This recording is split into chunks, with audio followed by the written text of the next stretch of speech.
Before diving into this incredible story, consider subscribing to the channel and hitting the bell. Every story here has something to say, and you won't want to miss a single one. Jonathan Whitman's mansion perched atop a hill, overlooking the New York City skyline.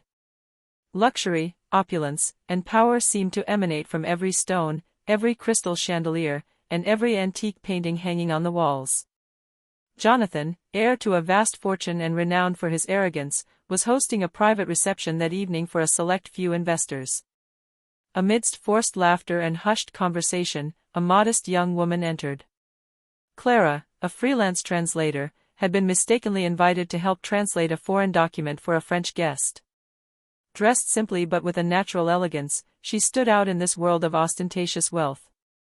When Jonathan heard her announce that she was fluent in 9 languages, he burst into mocking laughter that echoed through the hall. 9 languages? Really? He said, confident in his superiority. The guests exchanged amused glances, some sharing his skepticism. But Clara, far from being intimidated, smiled quietly. What no one knew yet was that that smile would change the evening, and Jonathan Whitman's life. For in his hands was an ancient manuscript, bearing a secret that neither the millionaire nor his guests had ever imagined. And Clara, the poor girl, with 9 languages, would be the only one capable of revealing it. Clara entered the lobby of the Whitman mansion, her hands trembling slightly but her back straight. She had never set foot in such a sumptuous place. Crystal chandeliers cast shards of light on the walls adorned with antique paintings, and the polished wooden floor reflected every step with an almost intimidating glare. Yet she remained undaunted. Her mission was simple: to translate a document for a French guest. Jonathan Whitman, standing by the great fireplace, watched the scene with a mixture of curiosity and skepticism. When he saw Clara, he couldn't help but smile condescendingly. A modest young lady among the most distinguished guests in town, he thought. And when she announced, almost shyly but with restrained pride, that she was fluent in 9 languages, he burst out laughing. 9 languages, really? He asked, his voice echoing in the room. I hope you're not here to waste our time. Clara looked up, her calm gaze defying mockery. I can prove it to you, Mr. Whitman. Her voice was clear, steady, and full of confidence. Jonathan, amused, held out the ancient manuscript a guest had just given him. It was a complex, handwritten text, blending several languages and ancient symbols. The guests gathered around it, some out of curiosity, others out of skepticism. Clara knelt slightly to examine the document. Her fingers brushed gingerly over the pages, as if she could feel the story through the yellowed paper. Then, slowly, she began to translate. First a few sentences, then entire paragraphs, alternating between languages fluidly. The text, which had seemed incomprehensible to everyone else, suddenly made perfect sense. Jonathan felt a shiver run down his spine. What she had just translated wasn't just an ordinary text, it was an ancient secret, a fragment of family history he had never imagined discovering. And Clara, with her apparent simplicity and quiet intelligence, had just revealed what he himself had been ignorant of. The millionaire's laughter had died away. In its place, a mixture of surprise and disbelief hung in the air. The guests fell silent, captivated by Clara's mastery and the mystery the manuscript was gradually revealing. For the first time, Jonathan Whitman felt a pang of humility. The poor girl he had sought to ridicule had just confronted him with a truth that no note or title could conceal: knowledge and insight could surpass money and power. As Clara continued to translate, the silence in the hall was complete. Every word she spoke seemed to hang heavy in the air, as if time itself had stood still. Jonathan Whitman, usually in control of the situation, felt his heart beat faster. He suddenly understood that this document contained more than ancient sentences or distant stories, it revealed a secret even he was unaware of. The text detailed a series of transactions and inheritances, hidden from the public eye and from his own family. Part of his fortune came from assets acquired in questionable ways, through maneuvers no one would ever have suspected. Jonathan felt a cold shiver run down his spine. What Clara had just translated, word for word, exposed a truth he would have preferred to ignore forever. Despite her shock, Clara remained calm. She was simply doing her job, translating accurately, without judgment, without emotion. She had no idea she had just revealed the millionaire's most sensitive secret.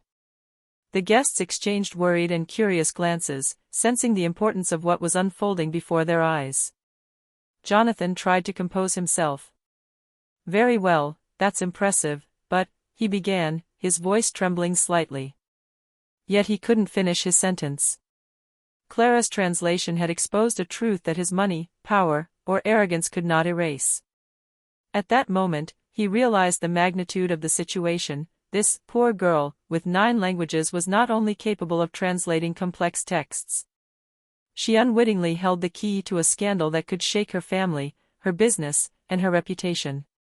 Jonathan felt a strange mixture of humiliation, respect, and fear. Never before had anyone had such power over him, simply because of their intelligence and skill.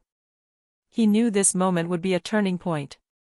Clara, unaware of the effect she had produced, finished her translation. She looked up at Jonathan, and with a simple smile, said, "Here is the complete translation, Mr. Whitman. Now you know everything."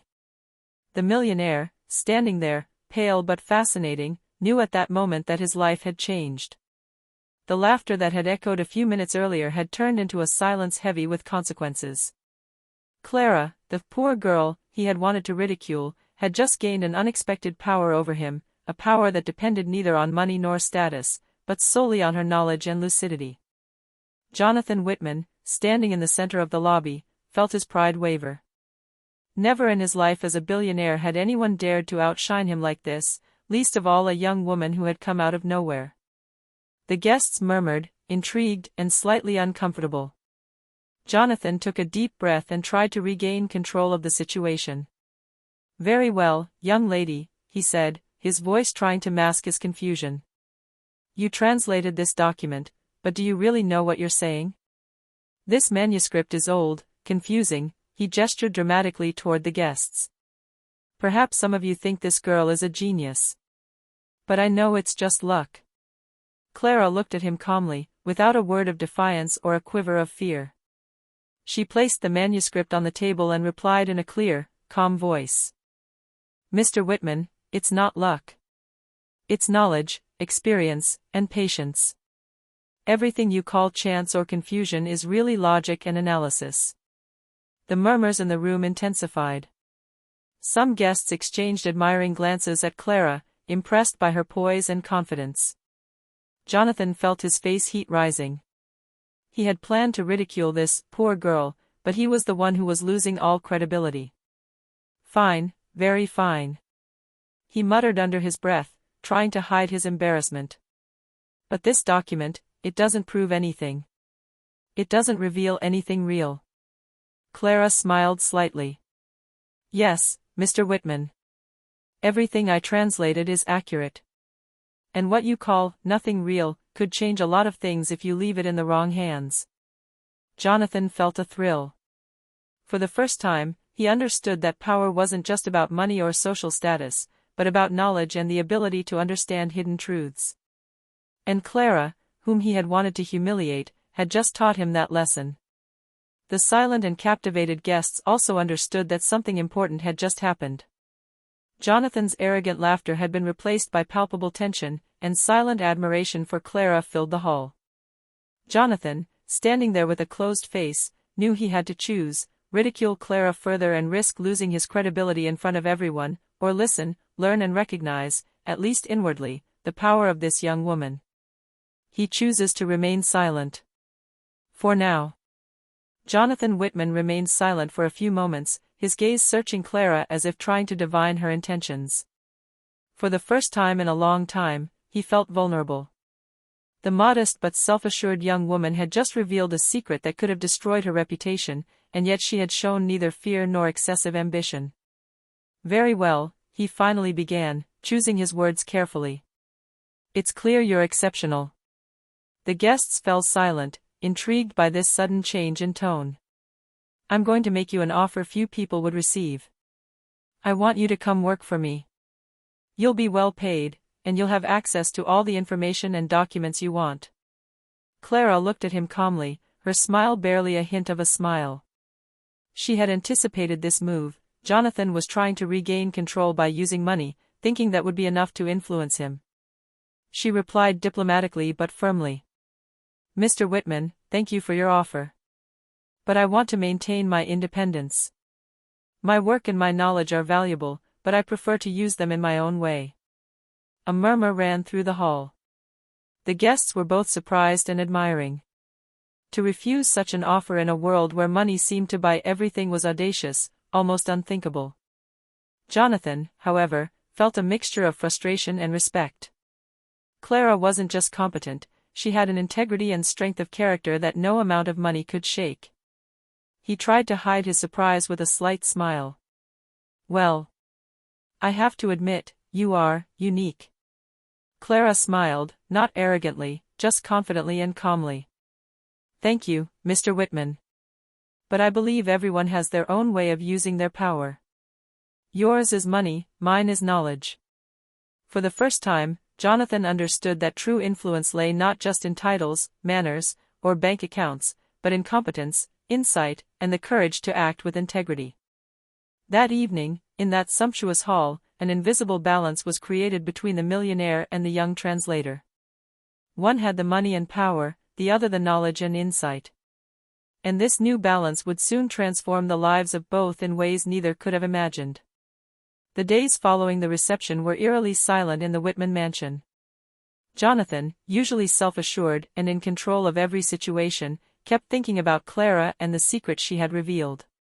He could not forget the fluidity of her translation, the precision of her analysis, nor the calmness with which she had confronted his arrogance. Clara, for her part, was considering her position. She knew the document she had translated contained sensitive information that could ruin Jonathan's reputation and business.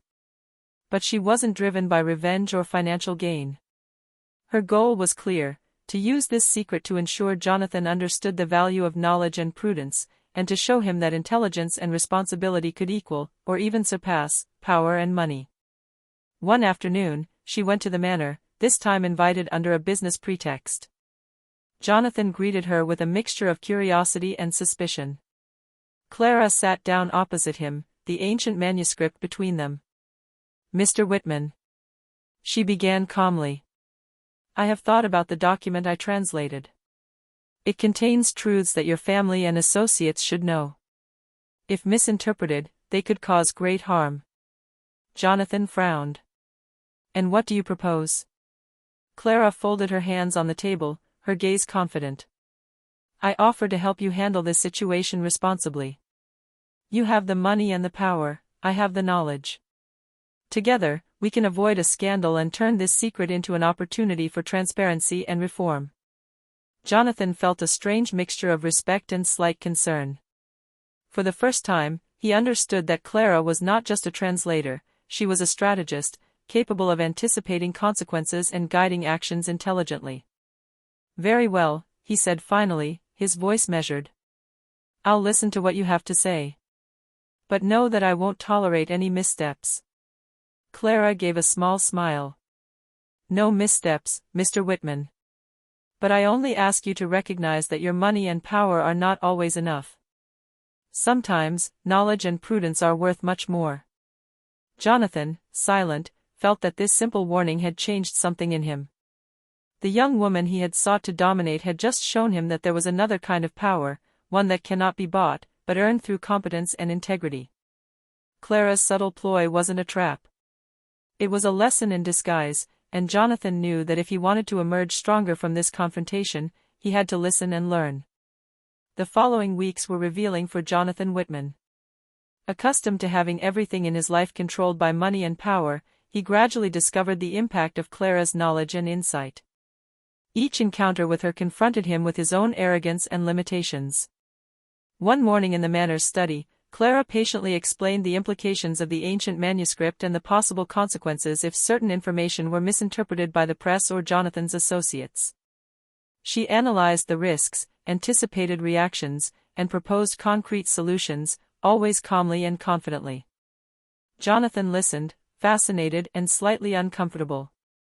"You know," he finally said, his voice low, I never thought anyone would surprise me like this."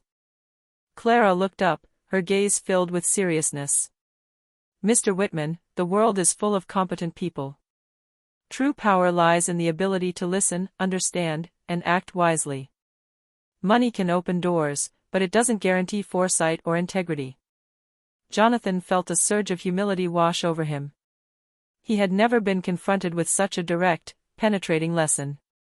This young woman, whom he had initially wanted to ridicule, had just shown him that humility was a strength, and that respect and intelligence could surpass social status. As the days passed, Jonathan began to observe his behavior, his analyses, his decisions. He understood that he had underestimated not only Clara, but all the people who, without wealth or titles, possessed knowledge and wisdom that money could not buy. For the first time, he considered changing. Not for appearances, but for himself. Every piece of advice from Clara, every clarification she offered about the manuscript or its implications, prompted him to reflect on his own mistakes, his past arrogance, and his dependence on material power. This lesson in humility wasn't limited to his professional life. Jonathan felt it also touched his personal life. He realized that his wealth had never been a substitute for understanding, respect, and integrity. Clara had just shown him that a truly rich life is not measured by money or titles, but by wisdom and the courage to act correctly. It was a quiet but profound turning point. Jonathan Whitman knew his relationship with Clara would never be the same again. She was no longer simply a translator, she had become his teacher, his mirror, and living proof that true strength lies in knowledge and character. A few days later, Jonathan Whitman made a decision he would never have imagined before. Rather than try to control Clara or erase the impact of her revelations, he chose to collaborate with her. After all, she had demonstrated an understanding of family business and secrets that far surpassed his own in some areas. In the mansion's main office, surrounded by documents and old manuscripts, Jonathan and Clara began to analyze the contents of the ancient text in detail. Clara proposed prudent strategies to avoid conflict with associates and the press, while also correcting some past mistakes. Jonathan, amazed at the depth of her thinking, listened attentively, taking notes and asking questions for the first time. "I have to admit," Jonathan said with a half-smile, "I didn't think a single manuscript could reveal so much about our own family." Clara, calm and collected, replied, "It's not the manuscript itself that's powerful, Mr. Whitman. It's how we understand and use the information. Knowledge without action is worthless, just as action without knowledge can be destructive." As the weeks passed, their collaboration took shape. Jonathan provided the necessary resources and contacts, while Clara guided the strategic thinking. Together, they transformed what could have been a scandal into an opportunity for reform and transparency. Jonathan's partners, initially skeptical and suspicious, began to notice the accuracy and effectiveness of Clara's recommendations, and her subtle but powerful influence on the company's decisions. An unlikely alliance was born, Jonathan, with his power and money, and Clara, with her knowledge and insight. Each understood that the other filled in what they lacked. And little by little, mutual respect transformed into something deeper, a sincere recognition of each other's worth and integrity. What began as a chance encounter and a moment of mockery turned into a strategic partnership and a lasting lesson for Jonathan. For the first time, he realized that some people, even without wealth, could change the course of his life and his empire. Clara was no longer simply the young translator, she had become indispensable, not only to the company, but to his own understanding of power and humility. After several weeks of preparation, Jonathan and Clara were ready to reveal the secret contained within the ancient manuscript. But this time, they had transformed the situation into a thoughtful strategy. Rather than letting the information spill out uncontrollably and risk scandal, they chose to present it in a transparent and constructive manner. In a small meeting with key members of the Whitman family and a few trusted associates, Clara outlined the manuscript's contents. Her voice was calm and assured, her words precise and clear. She explained the old transactions, past mistakes, and the potential consequences if they were misinterpreted. But she also proposed solutions, how to correct injustices, secure assets, and restore the trust of partners and the public. Jonathan watched every reaction in the room. At first, faces were marked by surprise, disbelief, and sometimes even fear. But as Clara elaborated on her recommendations and Jonathan reaffirmed his commitment to acting responsibly, the tension transformed into admiration and respect. "I have to admit," said one of the more skeptical partners, "that this approach is not only honest, but also incredibly strategic. You have transformed a potentially catastrophic situation into an opportunity to strengthen our credibility." Jonathan felt a deep sense of gratitude toward Clara. She hadn't just translated the manuscript, she'd guided the company and his family down a path of transparency and integrity he never would have considered alone. For the first time, he understood that true power lies in how you manage information and make informed decisions. By the end of the meeting, a sense of renewal hung in the air. What could have been a devastating scandal had become a symbol of responsibility and wisdom. Jonathan knew he owed Clara a great deal, not only for her exceptional competence, but also for her vision and her ability to transform the truth into strength rather than a threat. That day, a new dynamic emerged between them. Jonathan Whitman, the once arrogant millionaire, was beginning to understand that humility, listening, and collaboration could create results far more powerful than wealth alone. And Clara, the young translator with 9 languages, had just proven that knowledge and integrity can change not just a business, but the entire lives of those who dare to listen and learn. Clara's reputation quickly spread through influential circles within the firm and the Whitman family. Those who had doubted her worth were forced to recognize her intelligence, insight, and integrity. Partners and associates began to seek her advice, admiring her ability to transform a complex situation into a strategic opportunity. Jonathan Whitman, for his part, felt a mixture of pride and respect. For the first time, he saw someone not only match his skill, but surpass it in areas where money and power were not enough. He realized that Clara was not there to be manipulated or directed, but to be listened to and respected. At an important meeting to finalize corrections and actions to be taken after the manuscript was revealed, Jonathan stood up in front of everyone and said sincerely, "Today we learned an important lesson. It's not just about what we own or where we stand. It's about listening, understanding, and acting with integrity. I want to thank Clara for her insight and professionalism. Without her, we would never have been able to turn what could have been a scandal into an opportunity for renewal." Applause erupted from the room. Clara, modest but radiant, accepted the recognition with a discreet smile, aware that her work and knowledge had finally been recognized. That day, a strong mutual respect was established between Jonathan and Clara. He understood that true wealth lies not only in material possessions, but in the ability to learn, collaborate, and recognize merit where it is found. Clara, for her part, knew that she had earned not only Jonathan's trust, but also his sincere admiration. The balance between power and knowledge, between money and intelligence, stabilized. What had begun as a mocking laugh at a modest young girl had turned into a life lesson for Jonathan and the recognition of exceptional talent for Clara. A few months had passed since the manuscript's revelation and the fruitful collaboration between Jonathan Whitman and Clara. The mansion, once a symbol of power and arrogance, now exuded a new atmosphere, one of respect, attentiveness, and transparency.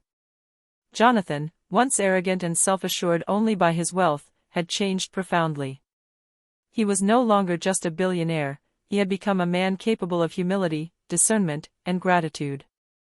His decisions were now informed by wisdom and judgment, not just by the desire for control or superiority. Clara, for her part, continued to use her knowledge with intelligence and discernment. She had earned universal recognition, not for her status or appearance, but for her competence, foresight, and integrity. She was now regarded as an indispensable advisor, a silent force capable of transforming crises into opportunities. One evening, as Jonathan and Clara stood in the hall of the mansion, illuminated by crystal chandeliers and the reflection of distant cities, Jonathan looked at her with unusual sincerity. "Clara, thanks to you, I understood something that money and power had never taught me.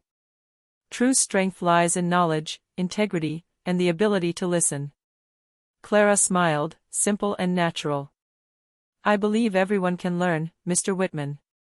You just have to be willing to look beyond appearances and really listen." At that moment, there was no arrogance or mockery, no superiority or forced humility. Just mutual respect, recognition of each other's strengths, and the understanding that knowledge and skill can transform lives as much as money. The mocking laughter of the past was gone, replaced by complicity and genuine admiration. Clara had proven that modesty and talent could overcome arrogance and wealth, and Jonathan had learned that true greatness lies in the ability to evolve and recognize merit. Thus ended their story, not in material triumph or resounding scandal, but in a deeper victory, that of knowledge, integrity, and respect. And in the Whitman mansion, every stone, every chandelier, and every painting now seemed to vibrate to the rhythm of a timeless lesson: true power belongs to those who know, understand, and act wisely.